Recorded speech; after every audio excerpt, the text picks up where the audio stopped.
Welcome to the AC 24/7 Top Story Countdown. We'll guide you through the biggest news of the day. Our focus, advocating our rights, advocating equality, advocating health, and advocating Earth. Here's our pick for number 4. A World Food Program aid warehouse in Gaza. People collecting staples like flour, lentils, chickpeas, and olive oil, produced locally and bought by the agency to distribute to people in need. From Palestinians, for Palestinians. About 20,000 people rely on food handouts from this distribution center, one of the 2 WFP aid centers in Gaza, where unemployment is over 45%. But they may soon be going hungry, as the World Food Program itself is running out of donor funds. People like Khadr Kadir. He works 1 or 2 days a month in construction, earning less than $30. That's not enough to buy even one of these bags of flour, an essential ingredient to keep his family of 10 alive. Generally, if we have flour at home, everything is fine. We're not asking for luxury. As long as we have flour, it means we have food. We do not cook every day, but we make bread every day. Only one of Kadir's 8 children is working. One daughter is married, another disabled, and 2 are still in school. One son works as a trader in the market, but his other 3 sons are unemployed. If there was work, they would have worked. But the situation is very hard, and there is no work. The WFP is in danger of running out of money, already reducing the amount of aid it hands out, and warning that by November it will be forced to suspend operations in Gaza and the West Bank if more funding doesn't come through.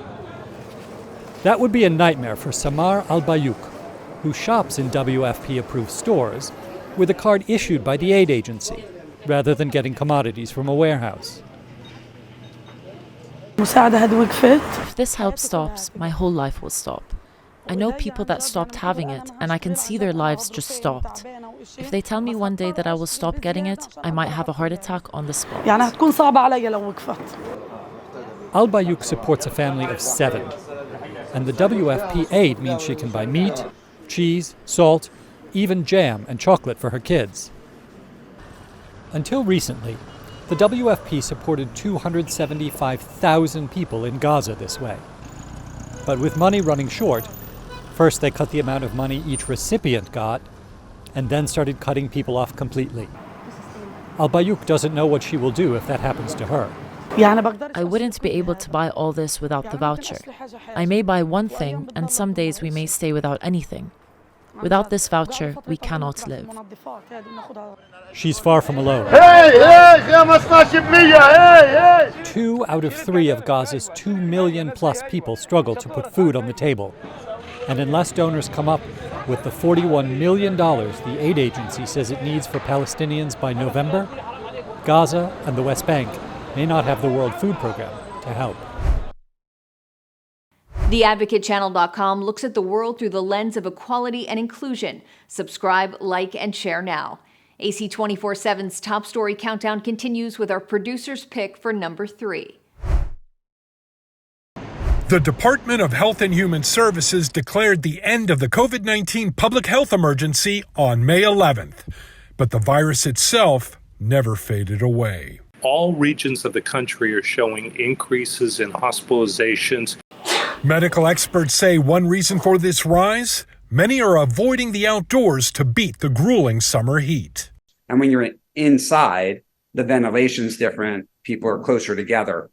So I think that's part of it. Numerous pharmacy chains, including CVS, Rite Aid, and Walgreens, say they'll have the new COVID-19 vaccines once they're authorized by the Food and Drug Administration and recommended by the Centers for Disease Control and Prevention. The good news is we have much less COVID-19 being circulated, it looks like, and we certainly see much less consequential COVID-19. Pfizer officials say they expect to have a COVID shot ready for the public sometime next month. A lot of people haven't had a vaccine in a year. Well, what do we know about the vaccines? They're great for the first 4 months for every age group, and then they start to slack at 6 months. That's why health officials are advising people to prepare themselves for the fall by rolling up their sleeves. There's going to be a massive push across the United States to get your flu shot and to get your COVID vaccine updated, and then for the over 60, get that new RSV vaccine. I'm John Lawrence reporting. Like the Advocate channel on Facebook for the best way to get updated stories that advocate for equality, justice, our rights, and more. AC 24/7 continues with today's top 2 pick. At a secret makeshift Ukrainian military base, one of the newest pieces of Ukraine's arsenal is lowered into the water. It roars out into the open water under the control of this pilot, who asked we don't show his face, call sign Shark.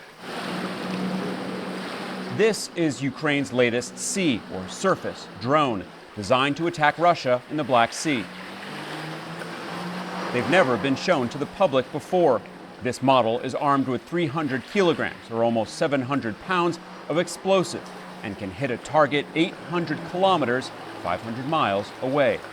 They're very easy to control, Shark tells us, and they have severely limited the Russian Navy's movements. Ukraine sends its sea drones out hunting, plowing through the waves. If spotted, the Russian ships frantically open fire. Sometimes the Russians get lucky and manage to take them out. Other times, the drones break through the hail of bullets and reach their targets. Last October, Ukrainian Sea Drones carried out a stunning attack on the home port of the Russian Black Sea Fleet in Russian-occupied Crimea, targeting the flagship, the Admiral Makarov. This drone can attack, carry out surveillance and reconnaissance, among other operations. It is entirely Ukrainian designed and produced, according to its developer, who also asked for anonymity for security reasons.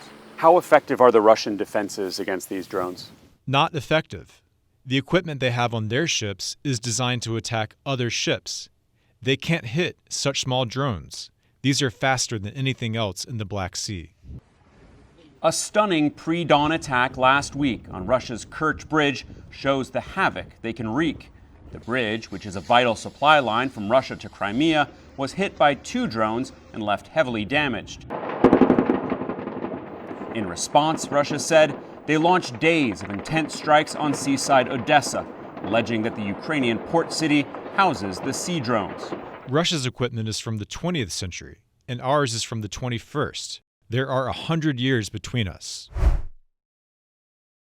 Follow the Advocate channel on Twitter and Instagram to stay updated on stories that matter every day. We're now at our #1 story of the day. Take a look.